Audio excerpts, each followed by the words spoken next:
Pas ditën e së martës, Partia Socialiste ka zyrtarizuar të gjithë kandidatët e zgjedhjeve të pjesshme të 9 nëntorit në 6 bashki të vendit. Drejtuesi politik i qarku Dibër Blendi Klosi prezantoi emrin Altin Bojnit, i cili do të jetë kandidati i mazhorancës në këto zgjedhje të pjesshme. Ndërkohë, pas ditën e kësaj të mërkure, edhe fronti opozitar ka zyrtarizuar kandidaturën për zgjedhjet e pjesshme të 9 nëntorit në Bashkinë e Matit. Avokati Eduard Brajlika do të jetë kandidati për kryetar bashkie ndaj kandidatit socialist Altin Bojni.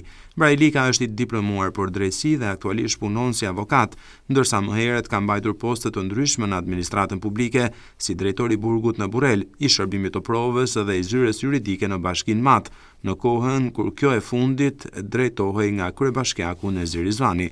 Me zyrtarizimin e kandidatëve të dyja forcave më të mëdha politike, mbetet për të parë nëse do të ketë kandidat nga partitë e tjera opozitare apo kandidat të pavarur. Ndërkohë, projektafatet e propozuara nga Komisioni Qendror i Zgjedhjeve përcaktojnë edhe datat kyçe të procesit zgjedhor.